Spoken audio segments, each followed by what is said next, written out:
Hi everyone, welcome back to another episode of Malcontent Corner, the corner where I hope to enlighten your lives by sharing with you things I've learned in the daily walk of mine. In today's episode, I'm going to be discussing a no start, no run situation that I had involving my Chrysler Sebring JXI convertible. Coming up next.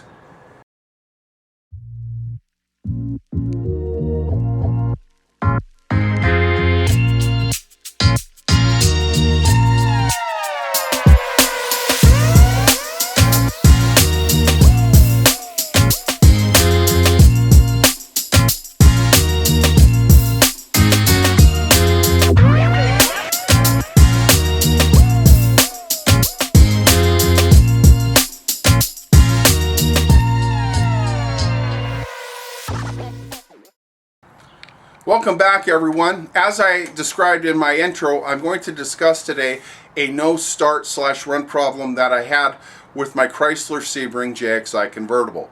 Now this particular car is a 1997 model year and it is powered by the Mitsubishi 2.5 liter V6. Now if you watched my previous video, you know I'm up to my elbows doing a timing belt on that, and in fact that project is starting to wrap up now. Yay! I'm not going to do a video series on it, but I'm going to warn you, if you go to do this job yourself, the worst part, in my opinion, is getting the power steering bracket off the rear bank so that you can remove the cover off of the rear bank to get to the timing belt sprocket.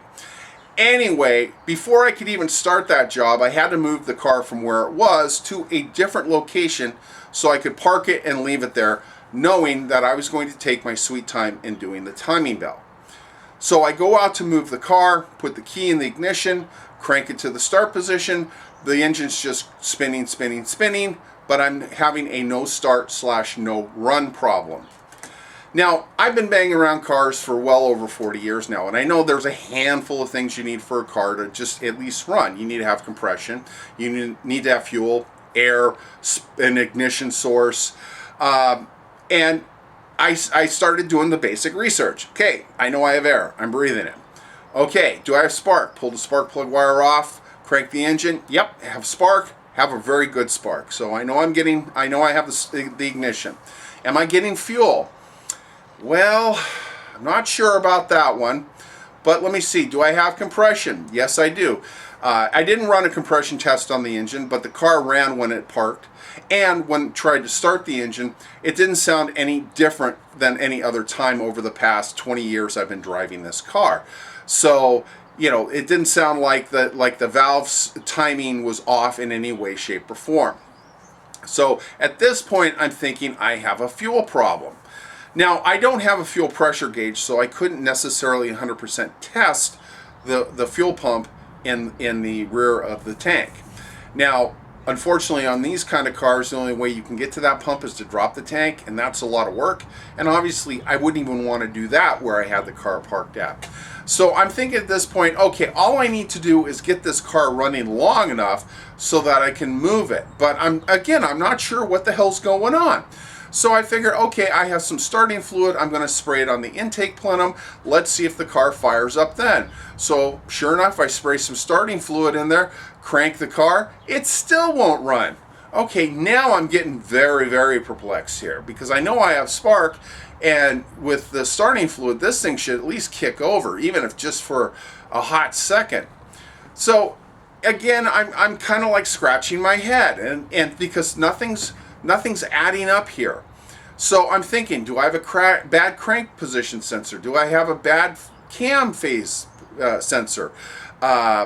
What's going on? Why isn't this thing starting? And even adding more confusion to it is that on occasion, when I would let go of the ignition key and it would pop from the start to the run position, the engine would gallop a little bit for a hot second. And I mean a real hot second. It's like it would go buh, buh, buh. And then it would usually kick out through the intake plenum. Very, very weird. There was one point there that I did end up just cranking the engine, and the engine was almost like it was trying to start. Very strange. It was like it would run enough to overrun the Bendix starter gear, which it disengages the starter, so it just spins but isn't really cranking the engine.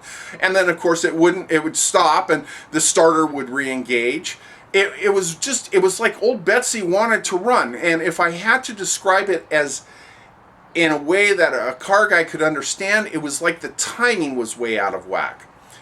Now, I did some preliminary checks, and I pulled the cover off the front bank with regards to the timing belt, and the mark on the damper and the mark on the timing belt seemed to line up fine. So I'm thinking, okay, if this thing jumped a tooth, it would have only done it on the back bank. Very unlikely, possible, but I would suspect I would notice some galloping in the engine when trying to start it. Not necessarily running it, but just trying to start it, because you're going to have cylinders that are way down on pressure due to the valve sequence being out of timing.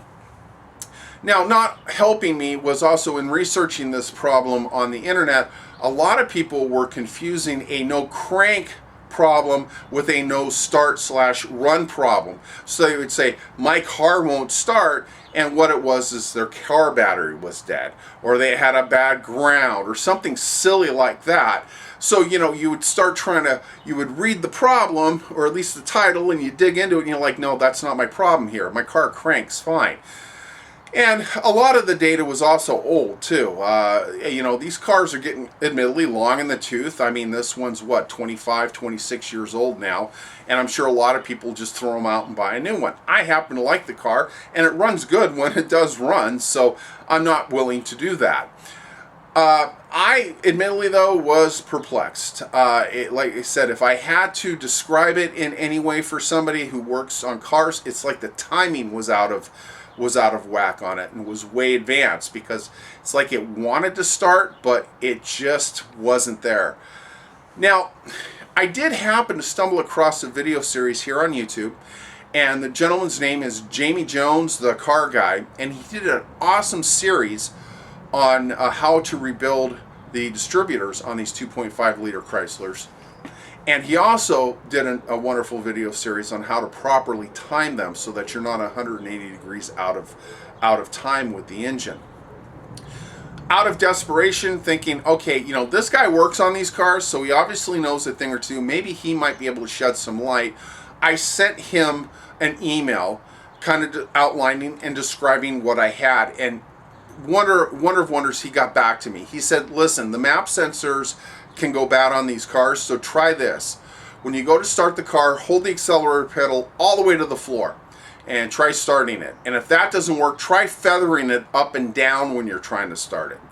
So I took his advice. I went out, held the gas pedal all the way to the floor, cranked the engine. The car fired right up. I mean, boom, like that. It ran rough because it was loaded up with fuel, but it did run. After about 30-45 seconds, all the like unburnt gas finally cleared up out of it, and she purred like a kitten.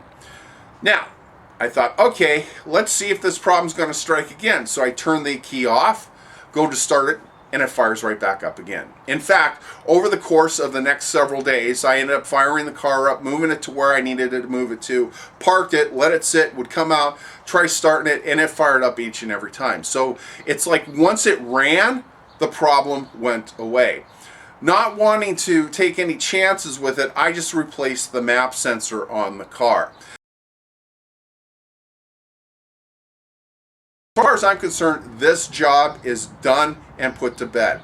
Now, am I 100% certain? No, I can't be. And I won't be until I drive the car for a while and see if this problem truly is resolved. But if I'm a betting man, and I am, I'm betting the problem is taken care of. So if you happen to have a Chrysler Sebring or Dodge Stratus, and you have a 2.5 liter in it, and it won't fire up, and you have gas, or you have spark, and you're trying to start it, and it's like it wants to start but won't start, try just replacing that map sensor on your intake. Who knows? It might take care of the problem.